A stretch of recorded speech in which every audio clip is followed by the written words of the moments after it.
What is a police state? And do we live in one? Now, interestingly, the dictionary definition of a police state is an offensive government that exercises extreme control over the civil liberties of its citizens. It's kind of dry, isn't it? It's kind of bland, kind of Exercising extreme control sounds like something a parent would do with an unruly teenager. That definition doesn't exactly conjure up visions of your army occupying your capital city, arresting innocent citizens on the word of your tyrant. Because a police state, much worse than just an offensive government. It's kind of like the end of a government. See, because government is about, governing with clear laws and structure. But a police state is about arbitrary laws imposed through fear and violence. The laws mean nothing and everything in a police state. See, what's legal today is illegal tomorrow because it's not about crime. It's only about punishment and fear. But where did the term police state come from? Well, as is the case with so many terrifying and autocratic political terms, police state comes from German. Polizeistaat. Nothing against the Germans, but Polizeistaat, Gestapo, Stormtrooper, Nazi, Führer. 1930s Germany gave the modern American so many words to get used to. So many words. Oh, and that one very distinct hand gesture. But isn't police state just another term for dictatorship? Not exactly. Oh, I already did a video about dictatorship. You should watch that. Because while there is a lot of overlap between police state and dictatorship is normally about some asshole trying to justify their brutal oppression by saying they're defending the country from an external threat. Whereas a police state is all about some asshole justifying their brutal oppression by saying they're defending the country from itself. Yeah.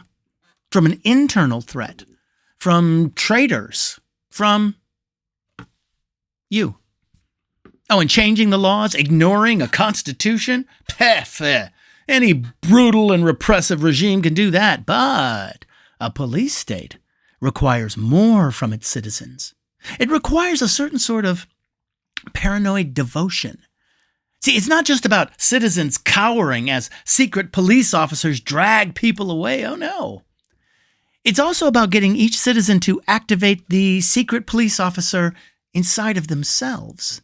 See, it's about convincing people that their neighbor, their friend, that stranger with an accent, that teacher, that protester, or even that family member who has way too many books might be an enemy of the state, and that it is a patriotic duty to turn them in for whatever.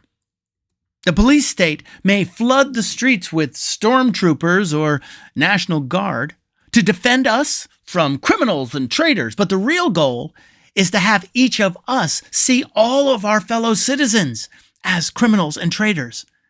And when someone is snatched up by masked police right in front of us, we'll assume that person must be guilty. And very importantly, we'll be relieved we weren't the ones snatched up. See, the police state wants you to feel perpetually endangered, not just by traitors, and not just by the state itself, but by everyone you know. The police state wants you so afraid of everyone. You will break any bond of family or friendship. You will turn anyone in for doing anything before they turn you in. The goal of a police state is to make all of us both fear and be the police. But how, you may ask, could some, I don't know, citrus-colored business clown with a mushroom-shaped penis and a history of failure and felonies convince an entire nation to agree to such self-oppression? Well, it all starts decades earlier, when people who don't get the whole constitutional government of, by, and for the people thing get elected to run a constitutional government of, by, and most importantly, for the people. And really, who doesn't get that kind of government? Tyrants and businessmen. As I said in another earlier video, government cannot be run like a business. You should watch that video too, by the way. You see, government is basically a not-for-profit organization designed to provide services to citizens, whereas businesses are for-profit organizations designed to provide a profit to shareholders. So, for-profit business people have exactly the wrong sort of mindset to run a not-for-profit organization like a government. It's completely different philosophies. See, you can't take a person from one and put them in charge of the other, unless you're shooting for a shit show. Now, another step towards the police state is degrading the education of the citizens until they don't even understand how their government is supposed to work. Not understanding the benefits, saying stuff like, I want the government to keep their hands off my Social Security. And getting citizens to also think government is supposed to run like a business. So, first, the greedy and anti-democratic business bastards get in the government, and being business bastards, they start doing what business bastards do. Give tax cuts to themselves and their rich stockholders, and cut funding for anything they don't understand. Anything that doesn't make a profit, like education. And without education, the citizens aren't taught that we specifically have a government in part to protect us from greedy and anti-democratic business bastards. And the government begins to be dismantled. And the shit show begins. But when the roads start falling apart, and the schools are overcrowded, and the water is on fire, the business bastards in office, they don't put the blame on themselves, heck no. Or their absolute unfitness to govern. Oh, no. They blame the size of the government. And their solution? More cuts to government services used by those at the bottom, and more cuts to the taxes for those at the top. More shit show. But then, when the shit show gets even shittier and things get even worse, the elected business pimples need something besides just government to blame for all the suffering, because now they are the government. So this time, they normally pick an external enemy. Somebody way over there. A different language, a different culture. Someplace that maybe they could invade or bomb. Now, preferably, but not always, a place with people that didn't look like them. Anyway, they pay for these bombs and invasions by cutting more government services. And of course, things get even worse. And the shit show is decreasingly a show and increasingly just shit. And the people, drenched from the fire hose of diarrhea they've been sprayed with for years, finally start to grumble a bit. And that's when the business bastards say, ah ha ha ha! They have identified the real problem, and gosh darn it, it was right here at home all along. But it isn't capitalism or brutal injustice or their own bottomless well of greed, corruption, stupidity, and ineptitude. Oh no. The real threat to the people is the people. It's traitors, immigrants, subversives, socialists. Anyone who acts a little or a lot different. And then they say, you know what this country really needs? a strong leader, someone who will keep us safe from the dangerous and deviant people in our midst, someone who will hunt them down, someone who will run this country securely and efficiently the way it should have been run all along. We need a strong CEO to run this country like a corporation. We need a boss. So they nominate a boss. And it doesn't matter if he's a terrible boss, a crooked boss, a money-losing, narcissistic, xenophobic, homophobic, transphobic, rapist, racist with delusions of competence boss, a tangerine Mussolini of a boss. Point is, he's a boss, a billionaire, a man that just enough of the working class can be fooled into believing gives a damn about them.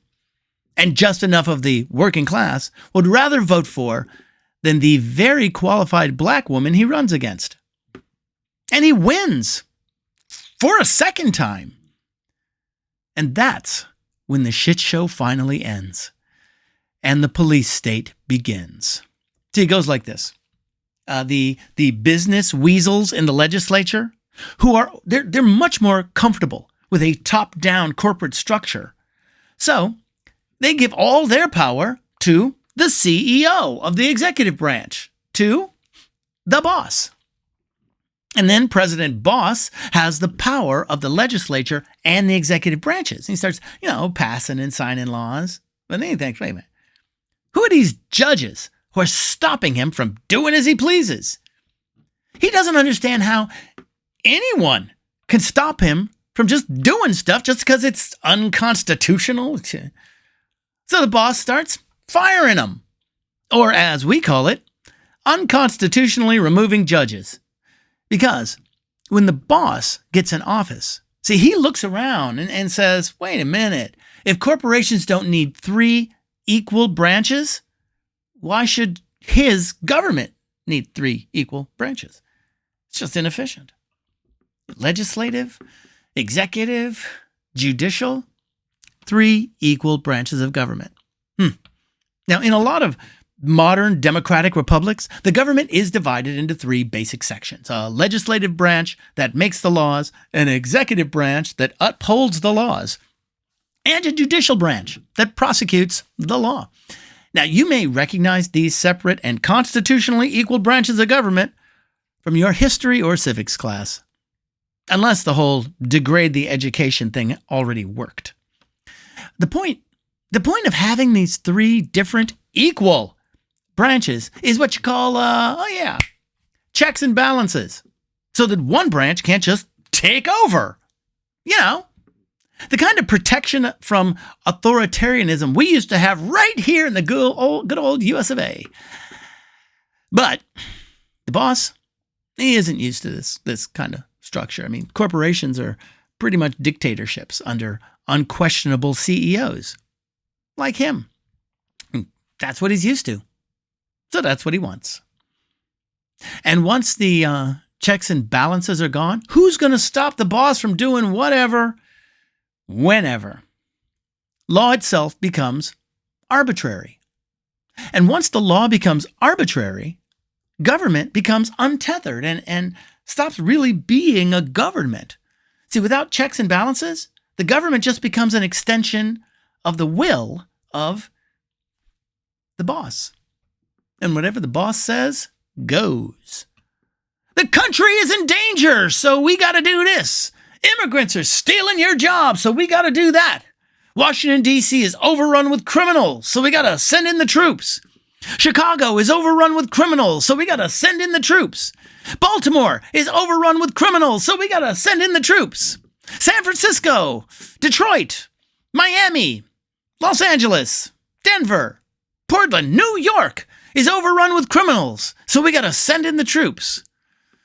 Oh, and we will need concentration camps, because each one of those other things meant rounding up a lot of people. And anyone, any friend, neighbor, relative, husband, wife, parent, or child, anyone who says otherwise is a traitor to the boss, an enemy of the state, and must be reported. Polizeistaat. Oh, and his cult-like followers will cheer the Polizeistaat. Because even though it strips them of their rights too, at least the boss is keeping them safe from something. Oh, and his followers are cult-like. I also did a video on cults, religious and political. You should watch that one too. Oh, and the one on fascism. Yeah. Oh, and the one about what a coup looks like. You know what? Just watch all of them. Get the kids, pop some popcorn, make an evening of it. And do it soon before it's, illegal. Oh, and I don't just mean illegal for me to say. I mean illegal for you to watch without reporting me to the Polizei. Because that's what a police state is.